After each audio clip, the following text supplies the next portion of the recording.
बारिश का महीना हो या ठंडी ठंडी सुबह, चाय और कॉफी की चुस्की ही काफी है सुस्ती को दूर भगाने के लिए।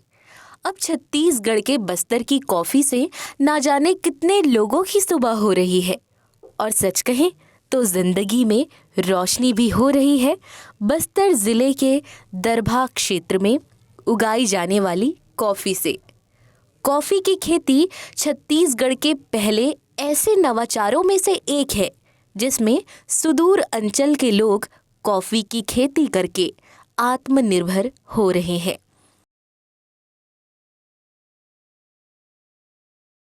नारी शक्ति की मिसाल बन चुकी सुदूर आदिम जगहों में बसने वाली महिलाएं, जिनके अंदर कुछ करने का जुनून तो हमेशा से ही था, बस जरूरत थी तो मार्गदर्शन और सलाह की। बस्तर, जहाँ के लोग कोदो, कुटकी, धान की खेती तक ही सीमित थे, आज वहाँ आधुनिक विधि के प्रयोग होने से वैज्ञानिक कृषि होने लगी है। एग्रीकल्चर यानी कृषि जगत के विशेषज्ञों, सलाहकारों के माध्यम से बस्तर जिला प्रशासन प्रतिपल साथ है उन समस्त आदिवासी भाई बहनों के जो कुछ करने की इच्छा रखते हैं। सरकार की महत्वाकांक्षी योजनाओं और पहल में बस्तर और दरभा क्षेत्र की महिलाएं आगे आकर अपनी माटी की खुशबू पूरे विश्व में फैलाने का काम कर रही हैं। ऐसे पथरीले जमीन में जहां घास तक उगना दूभर था, वहां सचमुच आज कॉफी की खुशबू फैल रही है। कॉफी जैसी चीज जिसकी खेती हम दक्षिण भारत के राज्यों में सुना करते थे, वो आज छत्तीसगढ़ के अंदरूनी क्षेत्र दरभा में होने लगा है। कॉफी की खेती के लिए अनुकूल वातावरण का होना बेहद जरूरी तथ्य है, जिसे परीक्षण के बाद दरभा घाटी को अनुकूल पाया गया और वहां बड़े स्तर पर कॉफी की खेती महिलाओं के द्वारा शुरू की गई। मावली पदर करके ग्राम पंचायत है यहाँ पे, जहाँ पे हमको 20 एकड़ जमीन मिला था। तो चूंकि वहाँ के कुछ किसान थे जिन्होंने हमारे यहाँ पे ट्रेनिंग ली थी, 3 महीने की एक परियोजना हमने चलाई थी, ट्राइबल लाइवलीहुड बिजनेस इंक्यूबेशन। ये जिले की एक बहुत बड़ी योजना थी। इसके अंदर जिले से जो 10वीं या 12वीं में जो फेल हो गए थे या कुछ अच्छी खेती किसानी करना चाह रहे थे, ऐसे किसानों को चयन किया गया। उद्यानिकी महाविद्यालय, कृषि महाविद्यालय, कृषि विज्ञान केंद्र एवं लाइन डिपार्टमेंट को एक संयुक्त रूप से एक योजना बनाई थी। इसके अंदर ये हुआ कि भाई इनके यहाँ के किसानों को, चूंकि ये जो क्षेत्र है आदिवासी क्षेत्र, यहाँ पे समस्या किस चीज़ की कि वो तकनीकी ज्ञान को एकदम से वो ग्रहण नहीं कर पाते हैं। दूसरी समस्या क्या आती है, शब्दों की बाधाओं की समस्या आती है कि हमारी जो लैंग्वेज है, यहाँ की जो लोकल लैंग्वेज चलती है, हल्बी हो गई, बदरा हो गई, गोंडी हो गई। तो जब वो 3 महीने वहाँ पे ट्रेनिंग में रहे तो काफ़ी कुछ रूबरू हो गए हमारी चीज़ों से कि हाँ इसमें ये होता है, उद्यानिकी में ये फसलें लगाई जाती हैं। तो शुरुआत में हमने वहाँ पे मावली पदर के जो किसान थे उन्होंने बोला कि सर हमारे यहाँ पे कॉफ़ी का प्लांटेशन होना चाहिए और हम इसके लिए ज़मीन देने के लिए तैयार हैं। बाद में हमको ककालगुर करके एक गाँव है, वहाँ पे हमको ज़मीन मिली, राजस्व की ज़मीन थी जो महाविद्यालय को मिलना था, तो वहाँ पे हमने काम करना चालू किया। तीसरी बार हमको ये ज़मीन यहाँ पे दरभा में मिली। दरभा के जितने हमारे ग्राम पंचायत के साथी थे, यहाँ के जितने किसान भाई थे, उन्होंने सहयोग किया। और आपको जानकर हैरानी होगी कि इसके अंदर एक किसान की भी ज़मीन है जिनने अपने से स्वयं से दान किया, बोले कि साहब ये छोटा सा टुकड़ा मेरा है, आप इसका भी उपयोग कीजिए, क्योंकि यहाँ पे अगर कोई बड़ी परियोजना आएगी तो यहाँ के जितने भी लोग हैं उनको रोजगार मिलेगा। कॉफी की खेती करने के तकनीक के बारे में अगर बात करें तो किसान भाइयों, इसकी खेती के लिए खेतों की जुताई करके मिट्टी को भुरभुरा बनाया जाता है और उसे समतल करके कुछ दिनों तक ऐसे ही छोड़ दिया जाता है। 4 से 5 मीटर की दूरी पर एक लाइन में गड्ढे तैयार किए जाते हैं। जब गड्ढे तैयार हो जाते हैं तो उसमें पर्याप्त मात्रा में जरूरी जैविक खाद मिट्टी में मिलाकर गड्ढों में डाला जाता है। सभी गड्ढों को भरने के बाद सपाट करके उसकी सिंचाई की जाती है। इसके बाद गड्ढों को ढक दिया जाता है और गड्ढों को पौधों की रोपाई से 1 महीने पहले तैयार किया जाता है। कॉफी के पौधे बीज से तैयार किए जाते हैं। बीज से पौधे तैयार होने में काफी समय और मेहनत लगता है, जो वर्तमान में वैज्ञानिक विधि के प्रयोग होने से आसान भी हो रहा है, चाहे वो मल्चिंग शीट का प्रयोग हो या ड्रिप इरिगेशन। ये जो आप किस्म देख रहे हैं, ये किस्म सैन रेमन एक वैरायटी है कॉफ़ी की। ये कॉफिया अरेबिका की एक किस्म है। तो हमारा ये जो परियोजना था पूरा वो इस प्रकार से था, क्या कॉफ़ी की खेती इस क्षेत्र के लिए, छत्तीसगढ़ के लिए संभव है? अगर संभव है तो कौन सी स्पीसीज यहाँ पे उपयुक्त रहेगी, या उस स्पीसीज की कौन सी किस्म यहाँ पे उपयुक्त रहेगी? तो उन्हीं चीज़ों को लेके हमने यहाँ पे 5 वैरायटी लगाई, जिसके अंदर दोनों स्पीसीज हैं, coffee arabica and coffee robusta. Coffee arabica की हमारे पास में 4 किस्में। इसमें बहुत अच्छी जो किस्म यहाँ पे परफॉर्मेंस कर रही है वो चंद्रगिरी डॉफ के नाम से है, जानी जाती है, जो जिनका इन सभी किस्मों का जो बीज है वो हमने बेंगलोर से लिया था, कॉफ़ी बोर्ड के वहाँ से हमने मंगाया था इसको, और वहाँ से फिर पौधे तैयार करके फिर हमने यहाँ पे ट्रांसप्लांटिंग इनका किया है। लास्ट ईयर जो हमको उत्पादन मिला, उस उत्पादन की दृष्टि से अगर हम बात करें तो यहाँ पे चंद्रगिरी जो किस्म थी बहुत अच्छा परफॉर्म किया। टोटल मिला के हमको उससे पूरा 8 कुंटल उत्पादन मिला है। उस 8 कुंटल उत्पादन पार्चमेंट के रूप में है। जब हम प्रोसेसिंग बात करते हैं तो प्रोसेसिंग भी हम यहीं पे कर रहे हैं।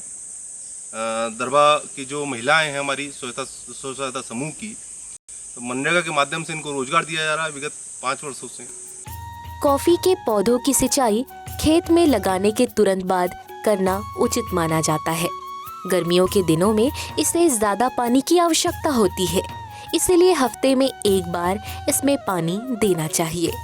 कई बार इसमें कीट रोग होने की संभावना भी देखी गई है, जिसके निवारण के लिए किसान भाई बहन नीम के तेल या नीम के काढ़े का छिड़काव करते नजर आते हैं।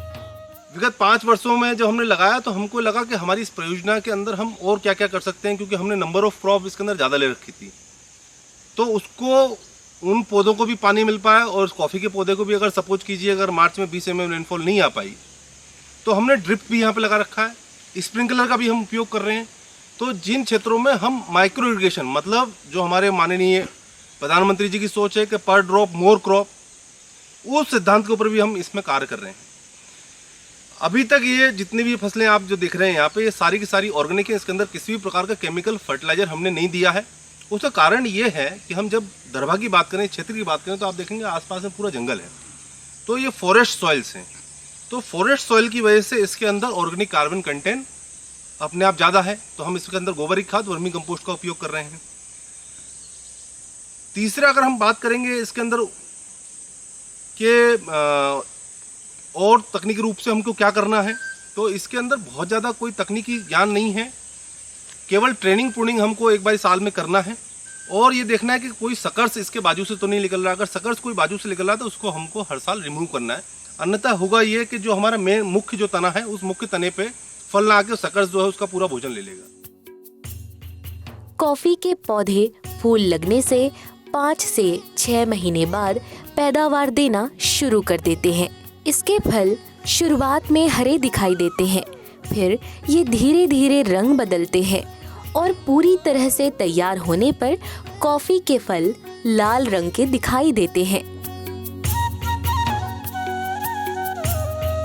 दूभर इलाके में कॉफी की खेती करना कोई आसान काम नहीं, लेकिन जब कोई साथ देने वाला हो, कोई मार्गदर्शन करने वाला हो, तो ये काम आसान होने लगता है।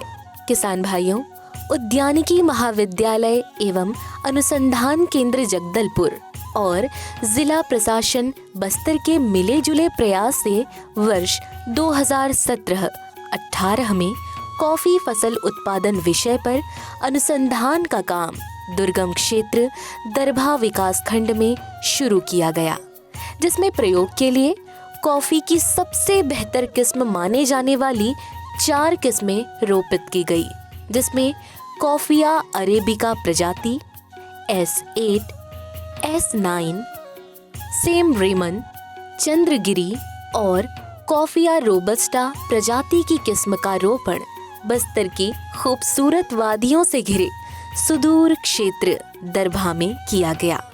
इसकी क्वालिटी है कॉफ़ी की फसल की, ये आप देख रहे हैं, इसमें पूरे में फल लगा हुआ है। तो आप देखेंगे यहाँ पे इंटर नोड है, जैसे 1, 2, 3, 4, 5। तो जो इंटर नोड पे इस साल फल आ गया, इसके जीवन काल में दूसरी बार इसमें फल नहीं आएगा। अब इसके आगे की जो शाखाएं बढ़ेंगी अगले साल उसको फल आएगा, या इसकी शाखा से तो दूसरी शाखा निकलेगी उसके ऊपर फल आएगा। तो ये बस थोड़ा सा तकनीकी चीज़ें हैं जो कॉफ़ी खेती के लिए आवश्यक होती हैं। अन्यथा ये जो फसल है, ये हम बात करें बस्तर के लिए तो बहुत ही उपयुक्त है। जब हमने इसकी आगे फर्दर एनालिसिस करी, सरकार ने हम विश्वविद्यालय को कहा कि और हम कहाँ कहाँ पे इसका क्षेत्र आच्छादन कर सकते हैं, तो एलिवेशन के आधार पर हमारे छत्तीसगढ़ प्रांत के 10 ज़िले कॉफ़ी खेती के लिए सूटेबल हैं। अगर हम बात करें समुद्र तल की ऊंचाई के आधार पर, छाया कितनी है, पानी समर सोवर क्लाइमेटिक कंडीशन क्या है, उसको थोड़ा सा मेट्रोलॉजिकल डाटा को एनालिसिस करना पड़ेगा। पर हम बस्तर संभाग की बात करें तो बस्तर संभाग में कोंडागांव, कांकेर, नारायणपुर, जगदलपुर, ये 4 ज़िले ऐसे हैं जहाँ पे कॉफ़ी खेती की जा सकती है, और बस्तर में तो हम ऑलरेडी कर ही रहे हैं।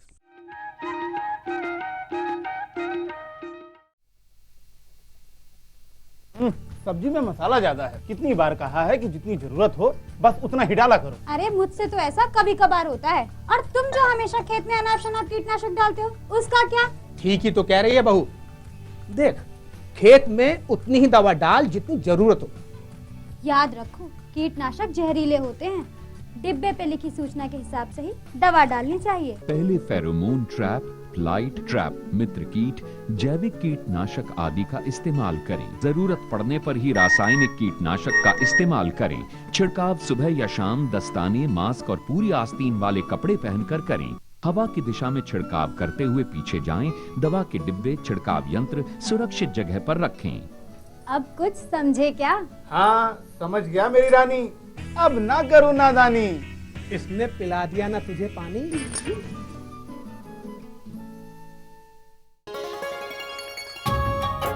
आप किसान भाइयों की खेती बाड़ी से जुड़ी हर समस्या का कृषि विशेषज्ञों द्वारा तुरंत समाधान। किसान कॉल सेंटर। आप भारत के किसी भी प्रदेश में रहते हो, कोई भी भाषा बोलते हो, आपकी समस्या चाहे फसल की बीमारी की हो, खाद की, पशुपालन की या कृषि से जुड़ी नई तकनीक की, अपनी समस्या का अपनी ही भाषा में समाधान पाने के लिए आप देश के किसी भी कोने से डायल करें 1551। विशेषज्ञ द्वारा आपको दी जाने वाली ये सलाह बिल्कुल निशुल्क है। ये सुविधा प्रातः 6 बजे से रात्रि 10 बजे तक निशुल्क उपलब्ध है। किसान कॉल सेंटर यानी 1551।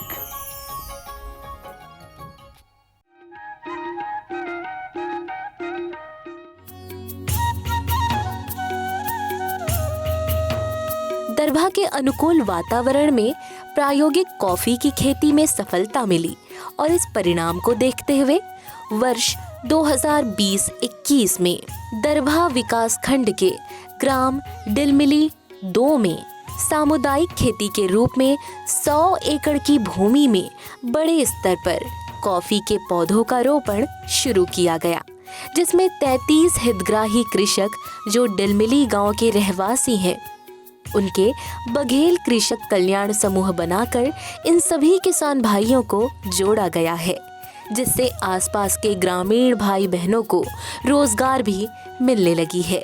ग्राम पंचायत वाले, सरपंच महोदय, उप सरपंच, सभी लोग हमारे कलेक्टर साहब के पास में गए कि साहब इस परियोजना का हमारे गांव में भी करवाइए आप। तो कलेक्टर साहब ने पूछा, बोले ऐसा एकदम से क्यों आप प्रेरित होकर ऐसा आ रहे हैं? बोले नहीं सर, हम इसको विगत 5 वर्षों से देख रहे हैं, 4 वर्षों से देख रहे हैं, और बहुत अच्छा मतलब वहाँ पे आम के पौधे लगे हैं, कॉफ़ी के बूटा लगे हैं, और भी बहुत सारे फल लगे हैं, महुआ लगा रखा है साहब, महुआ का पौधा यहाँ पे ख़त्म हो रहा है, तो ये हमारे लिए बहुत ज़्यादा लाभप्रद है। आम लगा हुआ है साहब, वो बहुत ज़्यादा लाभप्रद है हमारे लिए। और जो मुख्य विषय है सर, वो यह है कि इससे जो रोज़गार मिल रहा है, आपकी जान को अचरज होगा आपको, 27,000 लोगों को हम अभी तक रोज़गार दे चुके हैं मनरेगा के माध्यम से। मनरेगा में हमने इसके अंदर प्लांटेशन लिया है, इसका मेंटेनेंस लिया है।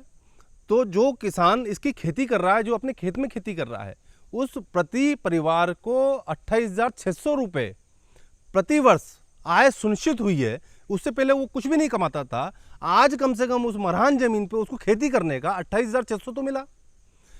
5 सालों के बाद में, इससे उत्पादन होने के बाद में 50 से 60,000 रुपये प्रति एकड़ उसकी इनकम हो जाएगी। और ये जो कमाई है, ये कमाई अनवरत 40 साल तक चलेगी। तो 2 पीढ़ियों का उस किसान ने आज से इंतजाम कर दिया। कॉफी की सफलतम खेती कर रही महिलाएं अब अंतर्वर्तीय फसल के रूप में आम, कटहल, महुआ, इमली, केला इत्यादि फलदार वृक्षों को भी रोपित करने लगे हैं, जिससे किसान भाई बहनों को आने वाले 5 साल बाद लगभग 40 से 50 हजार रुपए प्रति एकड़ की आमदनी होगी।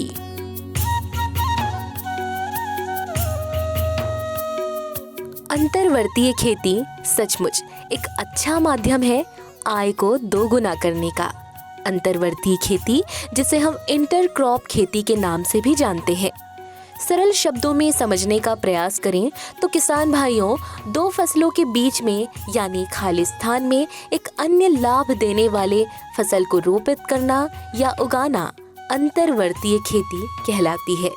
कॉफ़ी की खेती की जब बात की गई तो हमने पहले जब शुरुआत की तो हमने केवल कॉफ़ी को लेके काम किया था कि केवल कॉफ़ी की खेती हम यहाँ पे करेंगे, पर कॉफ़ी की खेती के लिए जैसे मैंने आपको शुरू में बताया था कि छाया की आवश्यकता होती है। तो हमने एक मॉडल बनाया, क्या हम साल भर किसान को एक ऐसा मॉडल दे सकते हैं क्या जिसमें वो जनवरी फरवरी मार्च में किस क्रॉप का हार्वेस्टिंग करेगा, अप्रैल मई जून में किस क्रॉप की हार्वेस्टिंग करेगा। तो उन सभी को लेते हुए हमने एक ऐसा मॉडल बनाया जिसके अंदर पर पीस ऑफ लैंड हम 7 फसल इसके अंदर उगा रहे हैं। ये आप जो देख रहे हैं, ये कॉफ़ी देख रहे हैं, इसके बीच में आम है, सिल्वर ओक है, काली मिर्च है, महुआ है, इमली है और कटहल हमने इसके अंदर लगा रखा है। ये जितनी भी मैंने फसल बताई, सिल्वर ओक को छोड़ के बाकी जितनी भी फसलें हैं, इनका जो अगर हम लाइफ की बात करेंगे तो 40, 50, 60 साल तक की इनकी लाइफ है। तो 60 साल तक की एक परियोजना दी है, एक ऐसा मॉडल दिया कि 60 साल तक किसान इसमें किस प्रकार से रोजगार के अवसर वहाँ के ग्रामवासियों को दे सकता है और किस प्रकार से वो ज़्यादा से ज़्यादा अधिकतम उत्पादन प्राप्त कर सकता है। चूँकि ये पूरा का पूरा है वो वातावरण के ऊपर डिपेंड है, क्लाइमेट के ऊपर डिपेंड है जितनी भी खेती है। तो अगर सपोज करें कि एक साल अगर किसी खेती की मतलब कॉफ़ी खेती में अगर फूल नहीं आ पाए तो बची हुई जो 6 फसलें हैं उनसे हमको फल प्राप्त हो जाए। किसी साल आम के अंदर फल नहीं आ पाए तो बची हुई जो 6 फसलें हैं उससे उत्पादन हमको मिल जाए। तो एक समन्वित IFS मॉडल इसके अंदर डेवलप किया है कि जिसके अंतर्गत किसान को अधिकतम उत्पादन प्राप्त हो और उसकी ज़मीन के अंदर अधिकतम पौधों का क्षेत्र आच्छादन किया जा सके। दरभा क्षेत्र में इस परियोजना में कॉफी के साथ साथ उसका प्रसंस्करण भी क्षेत्रीय स्तर पर किया जा रहा है। उद्यानिकी महाविद्यालय एवं अनुसंधान केंद्र जगदलपुर के प्रसंस्करण इकाई में कॉफी का प्रसंस्करण करने के बाद किसान भाई बहनों के इन उत्पादों के विक्रय के लिए वन विभाग के संजीवनी मार्ट एवं ट्राइफेड से जोड़ा जा रहा है, जिसका प्रत्यक्ष लाभ हितग्राही परिवारों को होगा। बस्तर जिले के केवल दरभा ही नहीं बल्कि अब भारत सरकार के नीति आयोग द्वारा 100 एकड़ की जमीन ग्राम पंचायत मुंडागढ़ में भी परियोजना उद्यानिकी महाविद्यालय को प्रदान किया गया है। इस प्रकार से क्षेत्रीय स्तर पर इस परियोजना के जरिए बस्तर क्षेत्र के आदिवासी कृषक समुदायों भाई बहनों के लिए बिक्री केंद्र के रूप में त्रिस्तरीय रोजगार सृजन के साथ कॉफी उत्पादन एवं कॉफी उत्पादों के विपणन से जुड़े क्षेत्र में उद्यमियों यानी एंटरप्रेन्योर को विकसित करने का काम किया जा रहा है। इंदिरा गांधी कृषि विश्वविद्यालय के द्वारा जब इस रिसर्च को किया गया, उद्यानिकी महाविद्यालय ने जब रिपोर्ट सबमिट करी तो शासन ने इस चीज़ को पूरा देखा या विजिट करा। कई टीम बाहर से आई, कॉफ़ी बोर्ड के पर्सनल से आए तो उन्होंने देखा। तो उसके बाद में हम इस काम को अब किसानों की भूमि में कर रहे हैं। और आपको जानकर बड़ी खुशी होगी कि इस साल इस परियोजना को हम 300 एकड़ क्षेत्र में लगा रहे हैं। 100 एकड़ में डिलमिली ग्राम पंचायत में है जिसके अंदर 33 किसान हैं। 33 किसानों का समूह है जिनकी ज़मीन पे पहले आज तक कभी कुछ होता नहीं था। नीलगिरी के थोड़े बहुत पौधे लगा रखे थे, एकदम बोलें तो हम मरान ज़मीन है, खाली ज़मीन थी, उसके ऊपर हमने कॉफ़ी प्लांटेशन किया था लास्ट ईयर 65 एकड़ में। बचे हुए में इस साल कर देंगे कंप्लीट।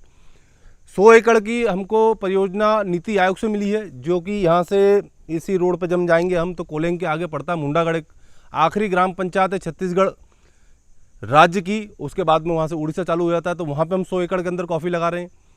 उरुकपाल करके एक जगह है जो कांदानार पंचायत के अंदर आता है, उसके अंदर करीब 27 किसान लोगों का समूह है जिसके अंदर 100 एकड़ के अंदर वो कॉफ़ी खेती कर रहे हैं। बस्तर में रहने वाले लोगों को आज रोजगार का एक नया जरिया मिल चुका है। वैसे तो बस्तर अपने आप में प्राकृतिक सौंदर्य, संपदा, कलाकृति और आदिम संस्कृति से संपन्न है, लेकिन कॉफी जैसी फसल की खेती होने से ये पता चलता है कि यहाँ की माटी कितनी संपन्न, कितनी उपजाऊ है। मानो धरती का सारा सौंदर्य छत्तीसगढ़ के बस्तर में आकर बसता है और लोग कॉफ़ी की खेती करके आर्थिक रूप से संपन्न हो रहे हैं और आत्मनिर्भरता की राह पर खुशहाली से आगे बढ़ रहे हैं।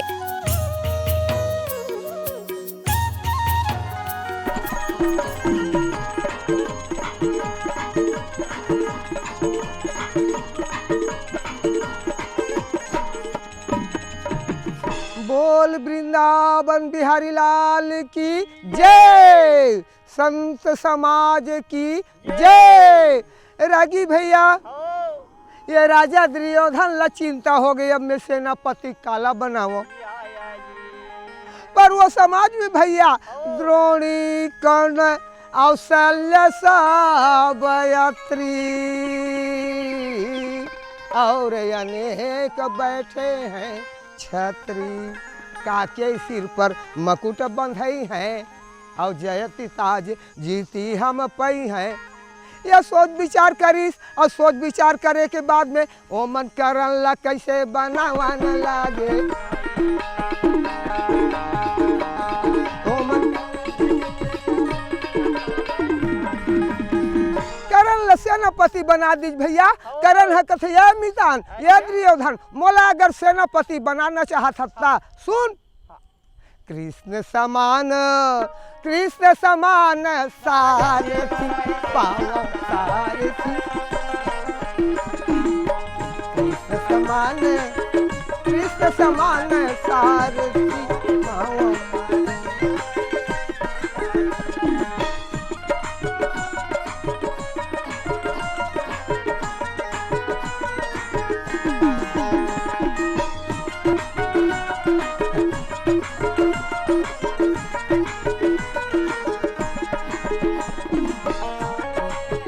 कृष्ण समान सारथी, कृष्ण समान अवसारथी पाओ और कोटिन अर्जुन अमार गिरावा। भैया सोच विचार करने लगे, शकुनी कहे विचारी के अब ये दुर्योधन सो बैल, अब शैल्य सारथी कृष्ण समा कबहू न देखाओ। ये शकुनी मामा कथे ये मोर भाई ला तेहा करण के रथ कैया बना दे, का हुई तैयार हो गए।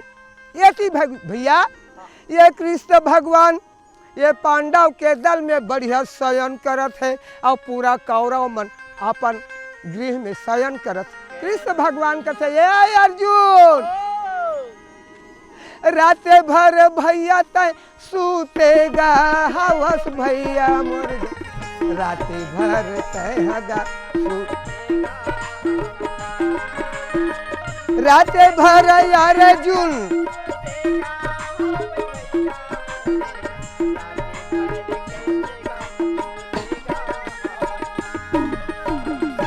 जाने के तोला चिंता गनइए भैया मोर, जान के गा तोला चिंता गनइए, जान के तोला गा चिंता गनइए भैया मोर, जान के तोला गा चिंता।